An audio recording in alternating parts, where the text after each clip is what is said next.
Hi everyone, I'm Laura, I'm Steph. and welcome in the Sister Circle podcast. Welcome, welcome. The circle where as women we share, Learn, grow, heal. and thrive.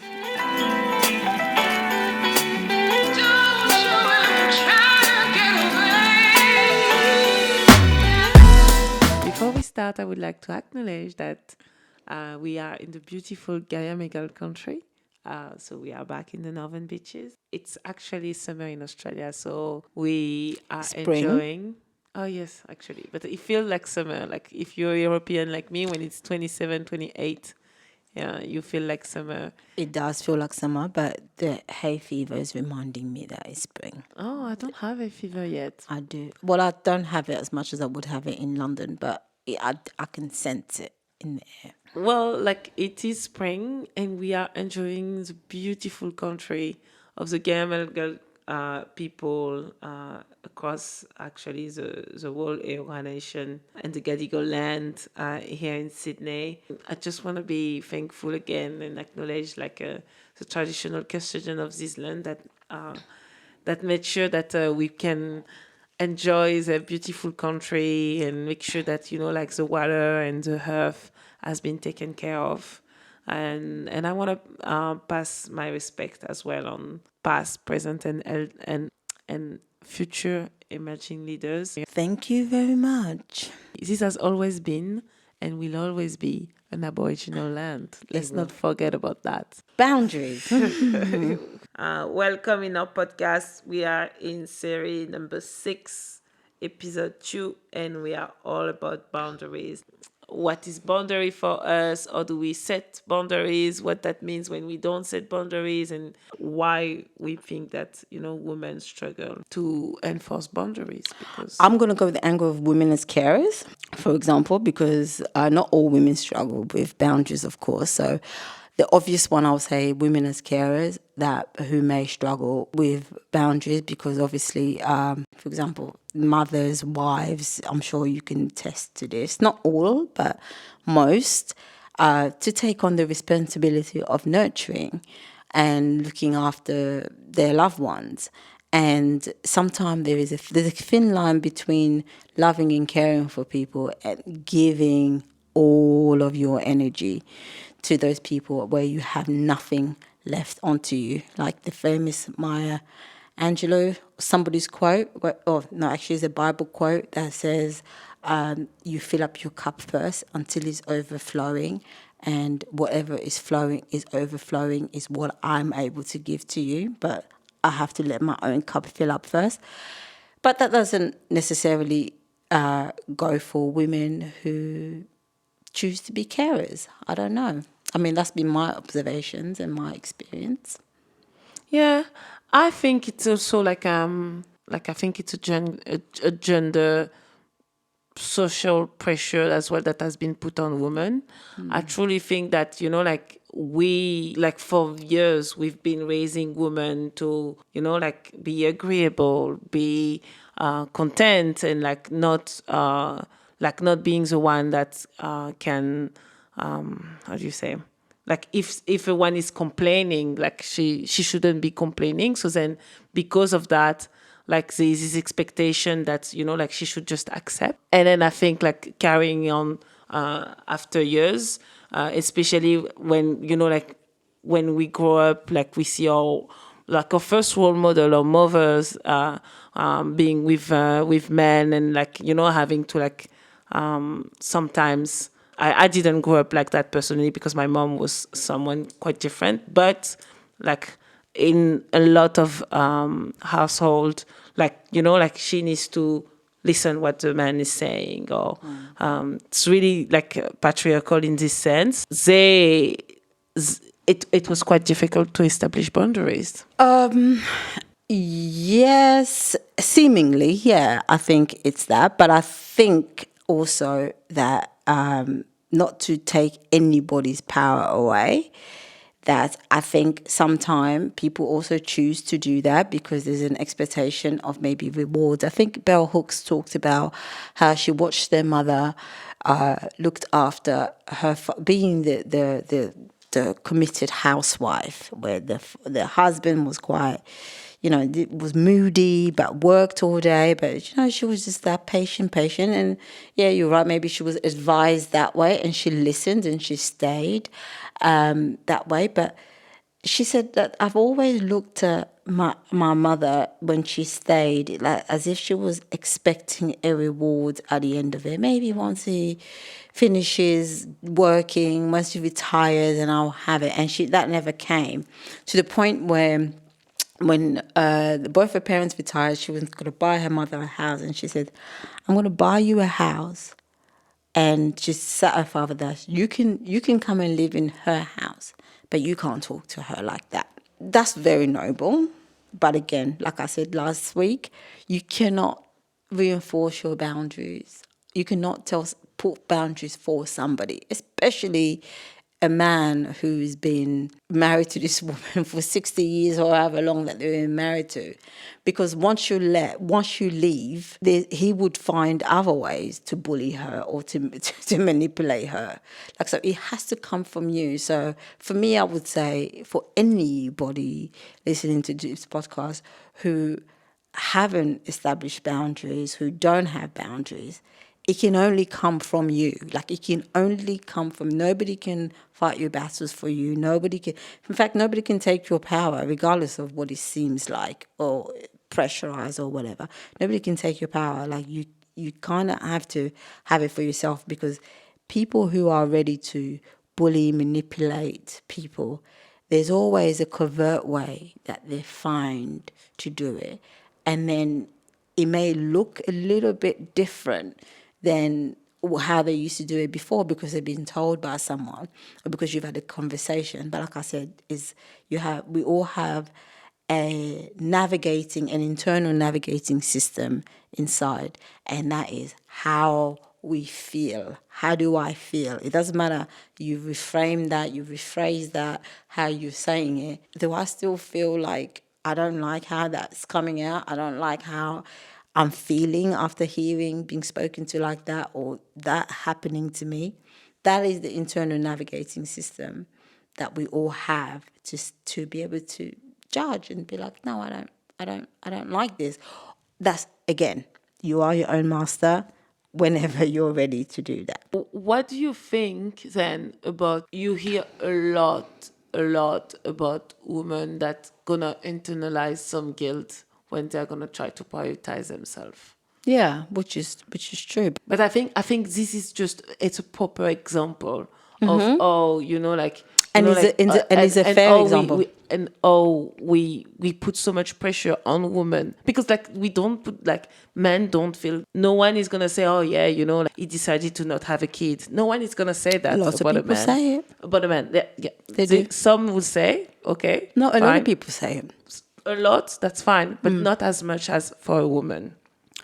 No, I don't want to talk about men, but I'm saying, you mean to not have children? I think that pressure is on everybody. No, I would say, just to prioritize. If tomorrow a woman is saying, yes, I'm on my career, the amount of comment that they're gonna be like, what the hell? You're a woman, you should do that. Well, a man who wants his career does not stop him from having children. True, but Yeah.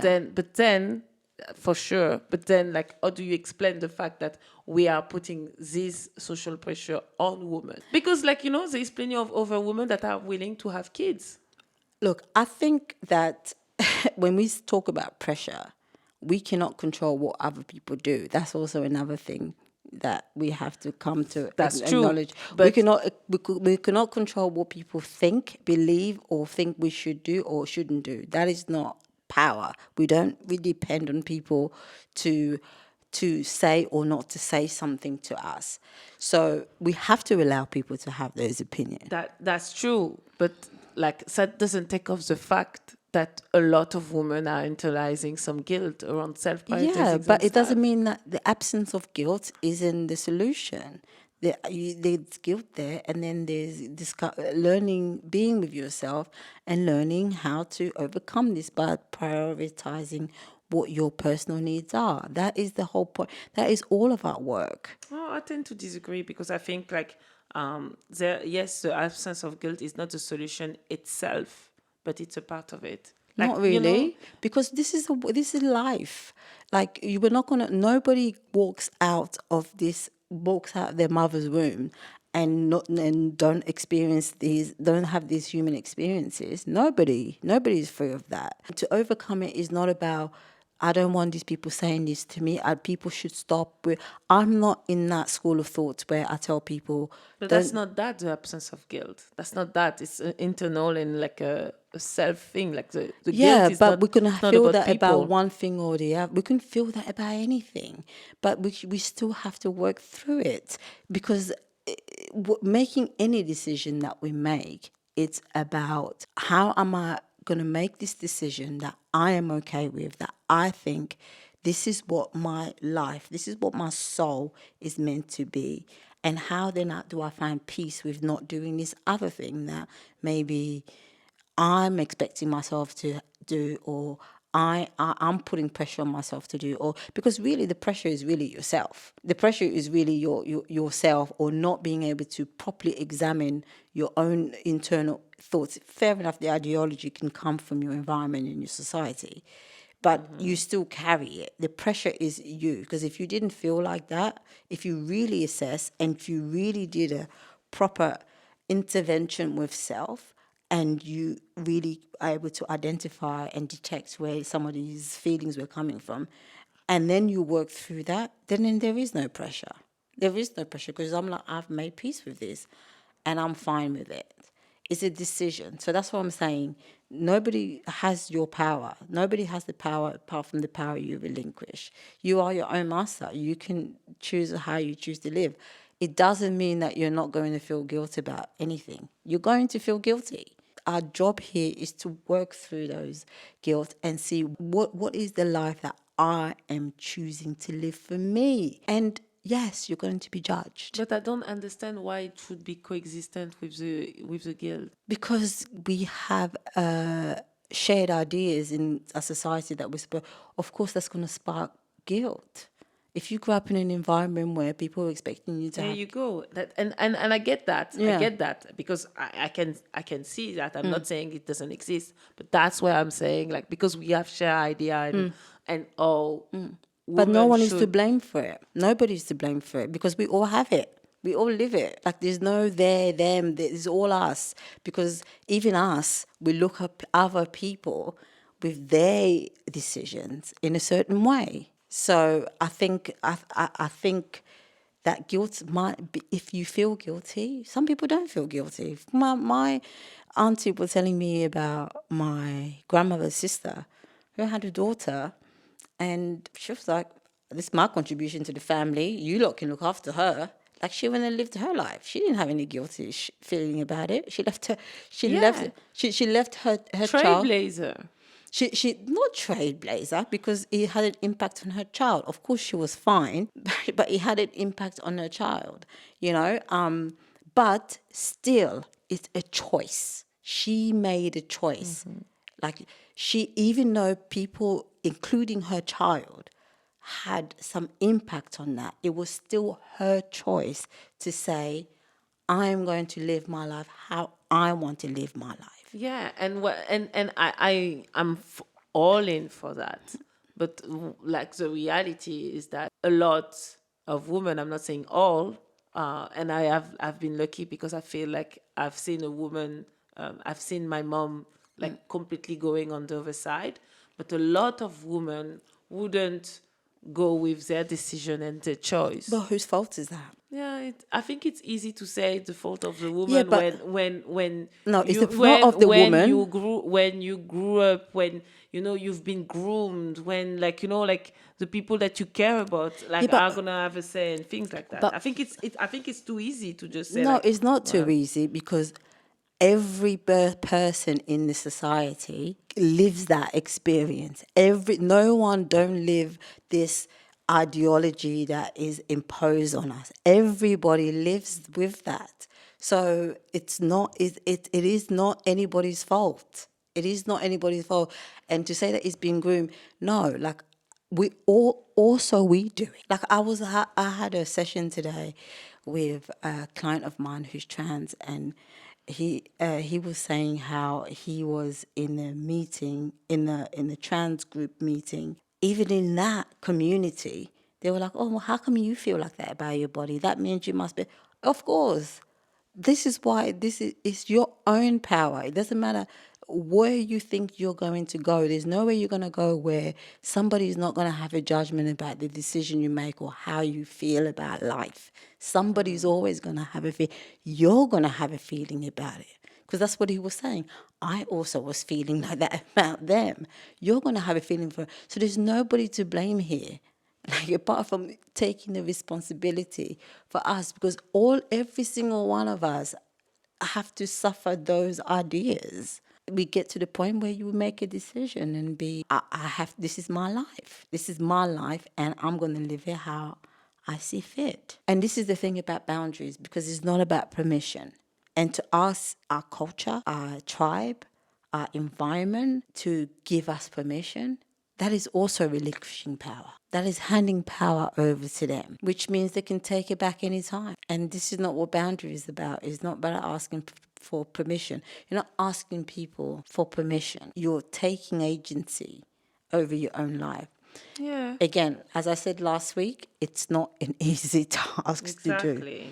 It is not. And I recognize that it's not an easy task to do, because you may be ostracized. That's my point. And then, but on the other side, you're saying, well, it's up to you. It You and is. only you. It is. It is, because what are you going to do? You're going to get people to change their ideas? No, they're not going to do that. You might, if you're lucky enough. And if they do, it could be Waste of energy. or it could be sometimes they change, sometimes they don't change. We're so twisted in our way as human beings, even though I know we're fundamentally good. We're so twisted in our own.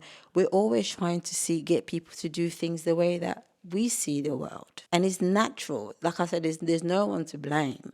That we all have that tendency to trying to shape people to see the world from our perspective. And boundaries really is about just being able to identify, how do I want to exist on the planet? Well, what do you think about people having the agency to do this? No, I think that's true. But I think, like, yes, people have the agency, but I think, like, some people will have, like, an environment that would have been nurtured for them to have the agency.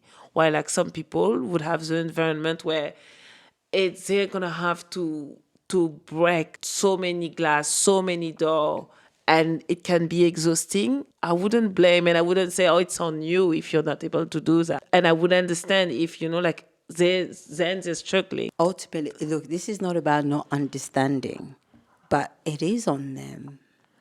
And there is no environment where it's made for you to have full. Of course. Name me one. There isn't. It's always seemingly. There's quasi environment that looks seemingly the environment that seems to portray like we can. It's a huge. But that's already an element of nurture. I'm not saying that. I'm not saying that it's. But no, you cannot say that, because you're telling me that. Oh, okay. It seems like you can have boundaries, but you never. Of course, you always gonna have to set up your boundaries. I agree. As long as you're living with other people, you would have to set boundaries, because you're interacting. But there is gonna be an environment where. And I don't know what means quasi, but even if it's seemingly, that's already an element of nurture. Why there is an element at the contrary, where you already going to be stripped out of this, just even the idea of being able to put boundaries. The effort is even stronger for you. So I understand how tiring it could be for some. And then, do you know there's a brilliant, Friedrich Nietzsche is a man. Yes, I know. Friedrich Nietzsche says, the strongest ties are the invisible ropes. And they're the strongest tie. Like, for example, white supremacy are the invisible, something that is so seamless, it has the strongest tie, meaning that it's the same thing with the analogy of the frog that they keep turning the temperature of the water. They don't realize that they're burning. but they're burning. If you're living in an environment that you know you don't have freedom, at least you can tell black from white. If you're living in an environment where you think you have freedom when you don't have freedom, how do you know how to tell the bloody difference? Like, that is more sinister. So give me an example of An what would be example, an environment meaning, where... for example, meaning like if I lived in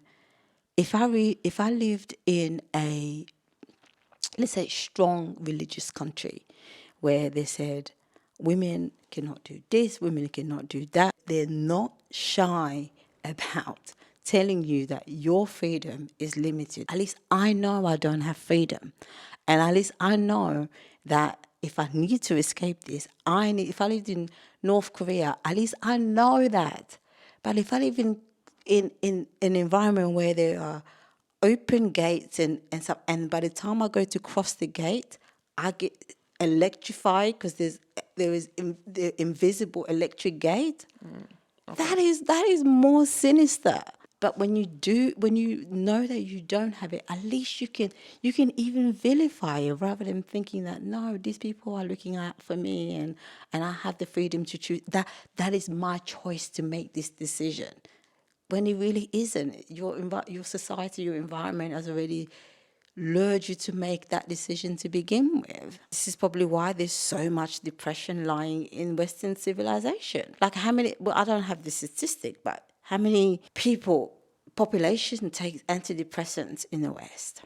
Yeah, but like I think it's also like we need to take into account that in some of our civilization it's not recognized. Mental health is... It is a thing for in many countries because there's pharmaceutical. It is in many countries because pharmaceutical, but to be medicated in a way that the countries, these Western countries are medicated so heavily like this, like it's. No, but like you're saying, like that is why like Western culture have more depression.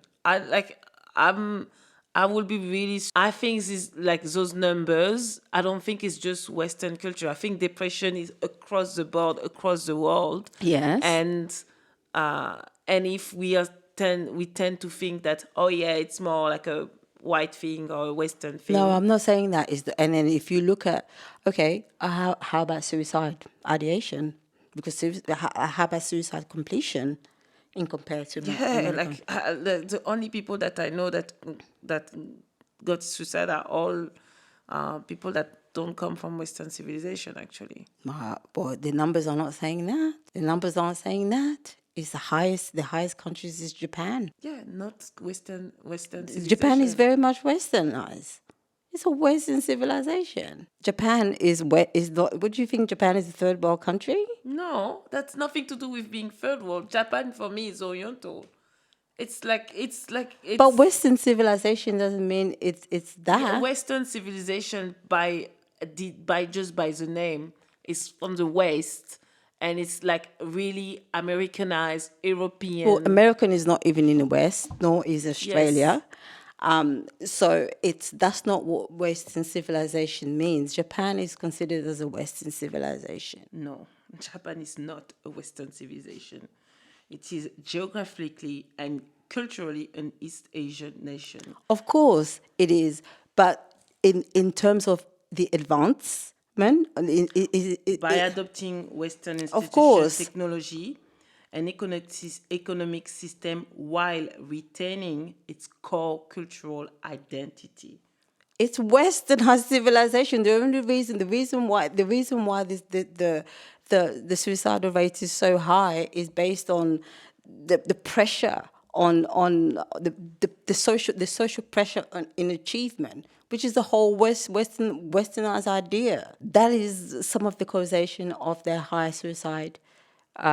In the high suicide rates in Japan. Okay, exploring on boundaries. How then do you approach boundaries differently in personal relationship rather than professional ones? Why rather than? It's like originally I wrote versus. Like I think it's a good question. Like why rather than, because like it should be part of like the wall. Like this shouldn't be different way, but I have observed different way of handling boundaries. And sometimes I've seen some people being extremely good with their professional boundaries and then a bit less in their personal life. And then sometimes I also saw the contraries. Yeah, that's why I was curious about why rather, because if you have boundaries, it should be all across. Because Yeah. why would I not have why would I have Because anything different? no, I think because sometimes it's hard. Like I think for some people, because in your personal life you're gonna have to set up boundaries with people that you're really close to, Yeah. with people that like it's family, like it's like we said it last week. It's the people where it's like it's even more harder to set up boundaries. While like in a professional way, like like it's almost easy because like everyone is kind of expecting it in some ways. Sometimes So what do you think the purpose of boundary is for you? for me it's all about like as I said last week, being able to like draw my space and whatever like can But what are the benefits of it? peace. Exactly. Exactly.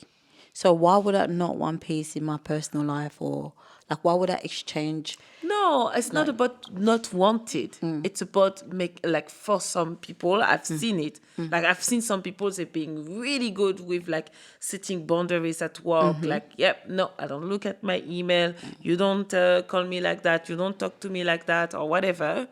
On Friday I don't work. But then in their personal life, like with their husband, with their mother, like it's a whole kind of it's a whole different type of things. So it's not about wanting, and I think it's because in your personal life you're facing people that like probably you don't wanna you don't wanna hurt, or there's so much baggage in between So what's you the two. consequences of that? Well, like you're struggling in your personal life. You're hurting yourself. You're hurting. So and I don't. I rather maybe you hurt than me. If I had to choose, like because yeah, I wouldn't do that for that reason. Like I said, it is a difficult thing to do, but the point of boundaries is that you first of all respect, self-respect. That doesn't just apply at work or in your personal life. It's all around. Reducing stress, increase self-care, have a clear expectation of other, and improves relationships. So you don't walk, Brene Brown says it best. So I walk away thinking only the best of you. Why? Such a Bonnie Brand things Yeah, to just say. I walk away thinking only the best of you, thinking that. So that is the purpose of it. So I don't see why I would choose one over the other. It's not about choosing one of the other. But It's it not. is choosing. We No, have to it's remember not. the choice. We It's have to no, no, no, no, remember. no, no. Like the question was not that. It wasn't about choosing. It's all like how do you approach it differently? Because like But if you I can we could recognize observe. it, if you didn't have any boundaries at all, that would be one thing. But if you can recognize the necessity of having boundaries in one area, then you are probably able to recognize of not having it in another. Yes, and So what I'm this is, saying is like it's not about not wanting them. Yeah. It's about like having being hardest to set in a context rather than the but other. this is it though. It's all the same. It's all the same because the risk of, okay, you can say if I have a professional boundaries and I don't have a work boundaries, if I lose that job I can get another one. Okay, that might be your argument. But if I lose this person, I might not get it. But is it as easy as if I don't care if I lose this job? No, absolutely not. It's not as easy as that either. Boundaries all around is difficult to have. It's difficult to have, but it's really just making those assessments to say, and you don't have to have boundaries. You don't have to have boundaries, but you have to at least have be self-aware enough when you don't have it. One of my supervisors says, Steph, maybe don't use the word choice. That might be triggering to some people because they might be afraid of hearing how much that they do have choice. Maybe use the word options. Okay, let's use the word option. The difference. Well, she said maybe one is more triggering than other. Maybe option is triggering to some people. So, but for me, I think it's so important. I believe it's so important for, if we're talking about women, for human, but I believe women, it's so important that you know that you have a choice. Even if you choose to do otherwise, it's better to know that I've chosen to do this, even if I know it's not serving me. That's where your power is at. That's your power. I have chosen to do this or not to do this. So that way we're not assigning blame on other people, my culture, my community, my parents, my what, especially as adults, as women, because we're adults, especially as that. I may not have the strength to do this right now, but I'm choosing not to do this right now. At least you know it's your choice. That is where your power is at. I'm not denying none of that, but I'm also like being aware that, like setting boundaries, like it's the hardest. It is We talked hard. about that We did yesterday. talk about it. It's the hardest when it's like member of family. It is. And for some, I want to believe that it could be easier for, like this random person that you don't I'm owe not talking about anything. it being easier. It's not talking about it being easier. I'm saying you have to recognize that it is in the moment. Everything that we do, we have to recognize in the moment. I'm choosing not to do anything about this now. At least you What know do you that mean I'm choosing not to do anything I'm about it? choosing not to place boundaries on my husband, my children, my thing, because, and you fill in the blank. You fill in the blanks because I'm scared, because I'm this, I'm that. No. I'm not talking about not putting boundaries. Again, like I said, like the approach to set boundaries. I'm talking about setting boundaries. Well, But you have to figure that out. Like that's because you can't. You have to figure it out in your own personal way. That, because this is all, like I said, everyone's their own master. You have to figure it out in the way that you are the most comfortable doing it. Just like you figured it out maybe at work. Because if you're saying, no, I can't do this at work, you can say, no, I can't do this for you either. I need my space. I need whatever. But I can't put words, we can't give people words to say. Maybe there are other people who do that, but that's still going to bring up some difficulties. Like, this is really about gauging how comfortable, like, this is why internal work, some of that internal scanning, body scanning is important, because even the thought of maybe talking to my boss or talking to my husband or telling my kids to leave me alone for 5 minutes, even the thought of that might bring up like a heart palpitation or something, might raise your heart rates. And then the thoughts might come up. It might be, oh my God, what if they don't like me anymore? Or what if they feel this? And just allow some of those stories to come up, so you know what is lying. This is like the groundwork, before you even set boundaries. You're assessing your own like resistance to it. Like, maybe they might not like me, maybe they might reject me, maybe they might think I'm horrible, maybe they might think all of these things that could be underneath all of that. Maybe I might not be needed anymore, like they might not need me anymore. What does it mean to not be needed? Does it mean that I won't have a place here? Like, all of this stuff that has to first come out of the surface. And then you might be able to think more rationally about it. Or you can allow things to get to the end of your nerves and then burst into flames or whatever. Like, and then start from ground zero. That works too. That works too. But it depends. Like I said, it's just really about gauging where you are and then choosing whatever you're able to accept. There's no wrong answer. There's no wrong way of doing things. I just want to recognize that, like sometimes in some cases, some boundaries, like, must feel or could look easier to set. Like you don't even think of it. It's a no. It's like, it's really easy. And for some others, there's way too much at stake, or like this person, like there's so much baggage, and This is only what I want to recognize. By recognizing that, I'm like thinking, okay, when it's a case for you, like when it's not the case, I think like, I don't think I'm in this case, whether I'm at work or if it's no, it's no. But for some people, when it's a case, I would be like, okay, how do you approach that differently? Like, or it doesn't have to be differently, but how can you approach that to make sure that you get it from both sides? That's mostly that's the conversation that I was trying to spark. But you're not going to know that until you know why you're not setting boundaries. And just because it makes sense why you're not setting boundaries in your head, it doesn't mean it's the truth. But I don't think it's about not setting boundaries. Like, I don't think for me, like someone that's not setting boundaries at all, someone that's not setting boundaries at all, they're not even thinking of it. They're accepting it, everything, and then they just like go to the burst of it and like to the impact that it can have. I'm thinking about, someone like, like there is, like I've seen one of my best friend, you can see how she's like violated by a feeling and by what's happening with her, and all, like, some people are eating a little bit of her.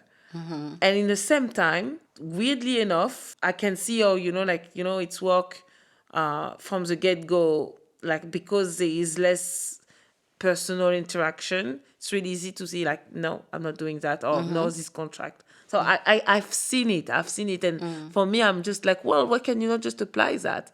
And the brain is not as easy. That's No, it. because if she really does an assessment of that, she might find that a real reason of why she's not applying that, like real reason, is it fear of abandonment? Is it rejection?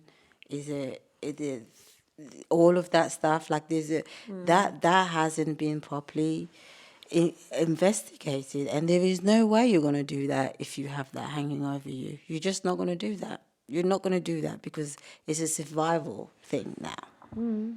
So you would tolerate for as long as you're holding a belief system that if I set my boundaries here, I'm going to be abandoned or rejected or cast aside or banished or what have you. That becomes the bane of my existence. That means probably I will disappear. I won't exist anymore without these people. Then of course you're never going to do that.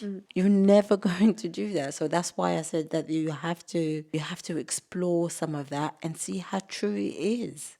Yeah. Because otherwise there's a part of you that will just keep accepting the violation. I don't want to say there's little appreciation for your own value, because it's not always perceived that way, because in a way you are relying on other people by proxy to give you your value for your existence. Certainly you don't feel that it's enough just to come from you, until you find out that you assess for yourself or you explore the topic and you realize for yourself how false those beliefs are, that you would be nothing. Yes, they might be angry at you for putting boundaries. All of these things could be true. Mm-hmm. But the fact that you would disappear into nothing and you won't exist without them, that is not true. But you have to explore your own personal life and see how untrue that is for yourself. True. Yeah. So thank you for listening. I hope you've enjoyed it. Tell us what you think about the topic that we just spoke about. Tell us about your boundaries or your challenges with boundaries, if you have any, or if you've had, easy. If you found, as Laura said, easy. If it's been easy for you to place boundaries, and tell us your own experience with it, and tell us what you think. We would like to hear your comments we would like to hear your opinion in our comment section.